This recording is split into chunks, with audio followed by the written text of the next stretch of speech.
From the point of view of British interests, the Balfour Declaration was a colossal strategic blunder, one of the worst blunders in British imperial history, because it generated no end of ill will on the part of all the Arabs and the Muslim world, hostility that continues to the present day, and it failed to acquire the real gratitude of the Zionists, because the Zionists kept saying to the British during the mandate, but you promised us the state.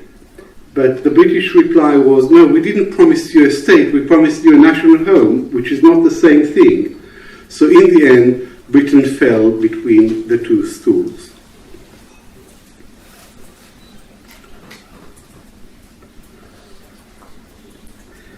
As the mandatory power, Britain favoured the Zionists.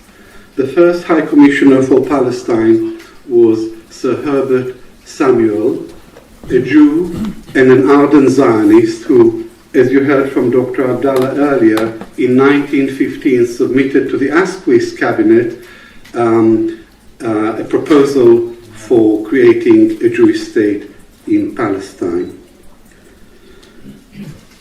The Palestinians demanded a democratically elected National Assembly and a national government. Whitehall turned down all the requests. The overall effect of the mandate was to weaken the Arabs and to strengthen the Zionists. There was also an element of racism in the British attitude towards Arabs, towards the Arabs. When giving testimony before the Peel Commission in 1937, Winston Churchill referred to the Palestinians as dogs in the manger who stood in the way of the Zionists. And he said,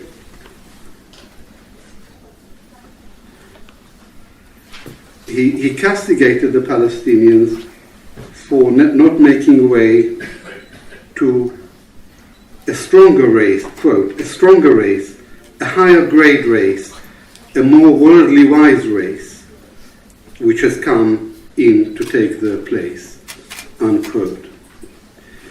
This is a shocking statement, but it's not surprising because racism and imperialism usually go hand in hand. In 1936, an Arab revolt broke out in Palestine against the British and the Zionist protégés. The British army crushed the revolt with the utmost brutality. And Rashid Khalidi, the Palestinian historian, has argued convincingly that Palestine wasn't lost in the 1940s, late 1940s. It was lost in the late 1930s as a result of the British crushing of the Arab revolt. I now come to 1948. There is, as you may have heard, a debate about what happened in 1948. There is a school of old historians who tell the traditional Zionist version of the conflict, and I belong to a group of so-called new historians, which includes Ilan Pape and used to include Benny Morris before he veered to the extreme right. One of the issues in dispute is about Britain's role as the mandate over Palestine was approaching its inglorious end. The Zionist view is that Britain's aim was to abort the birth of a Jewish state, and that Britain armed, encouraged and incited its Arab allies to invade Palestine and strangle the infant Jewish state at birth. Ilan Pape and I argue that Britain was resigned to the emergence of a Jewish state. Its real aim was to abort the birth of a Palestinian state.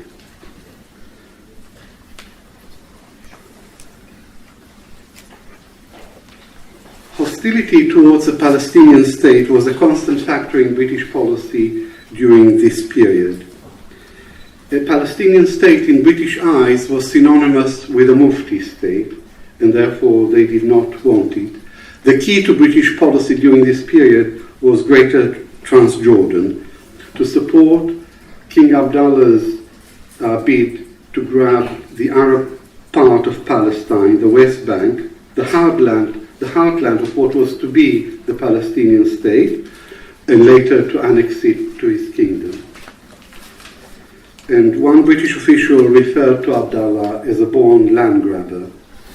The 1948 war became a general land grab. The winners were Israel and Abdallah, the losers were the Palestinians. 730,000 Palestinians became refugees, and the name Palestine was wiped off the map. And I want to skip 70 years and get to Theresa May. She's an unqualified supporter of Israel, and she's perhaps the most pro-Israeli leader in Europe. May gave an address to the Conservative Friends of Israel soon after she became Prime Minister. Over 80% of all Tory backbenchers are members of the Conservative Friends of Israel, and the entire cabinet, most prominently Michael Gove.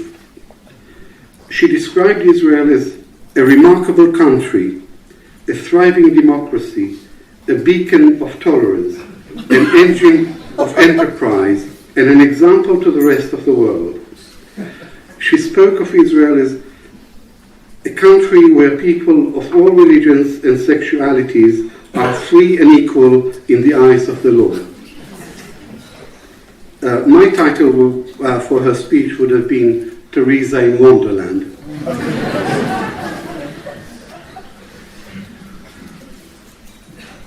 May reminded her audience that Britain was entering a special time, the centenary of the Balfour Declaration, and she went on to deliver her wholly one-sided verdict on this infamous document.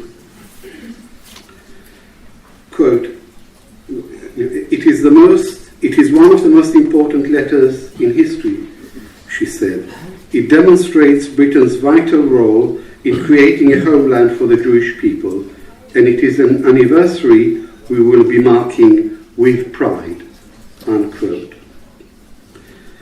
There was a petition signed by 13,000 people, myself included, calling on the British government to apologise for the Balfour Declaration, and there was a reply from the Foreign Office to say, we have nothing to apologise for, we are proud of the part we played in creating the State of Israel.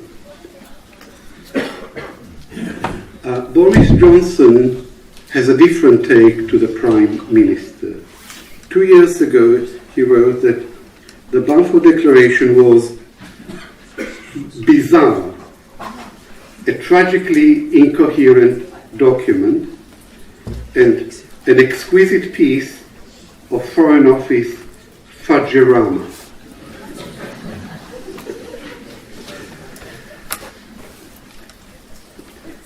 This is the only statement by our Foreign Secretary that I think displays sound judgment and historical insight.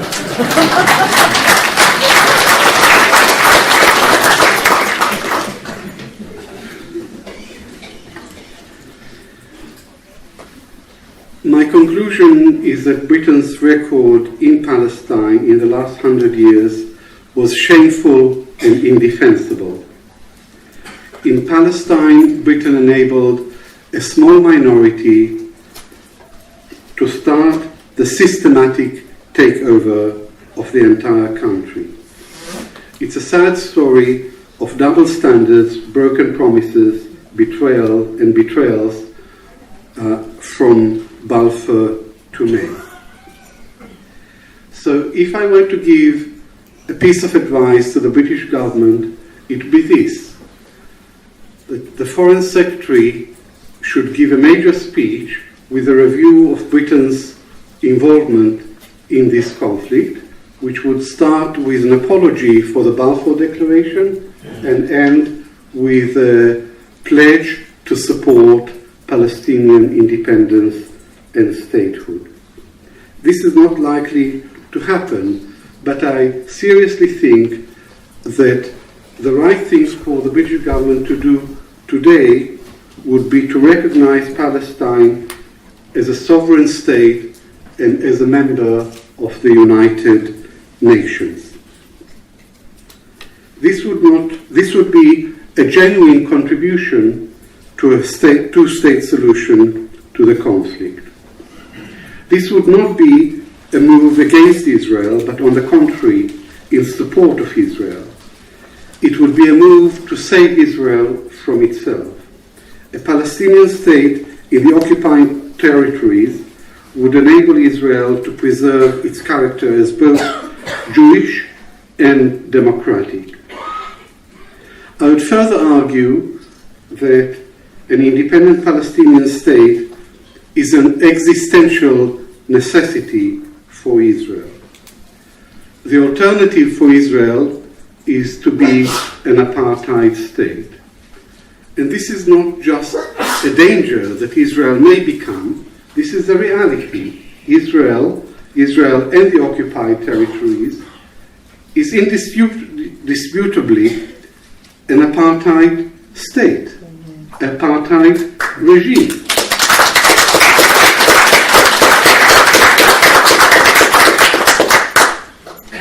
In Israel proper, there is democracy, flawed democracy to be sure, but all democracies are flawed in one way or another, but it's a proper democracy. Procedurally, it's a democracy with elections, political parties, parliament. But Israel and the occupied territories is not, most emphatically, not a democracy. It's an ethnocracy, a regime in which one ethnic group dominates the others and disenfranchises them. Recognition of Palestine would permit Britain to face up to its historic responsibility. The Balfour Declaration consisted of two promises, one to the Jews and one to the Palestinians. Britain has overfulfilled its promise to the Jews. It promised them a national home, but it helped them build a Jewish state. It's high time that Britain started to live up to its other promise by upholding the rights of the Palestinians, by working for justice for the Palestinians. Thank you.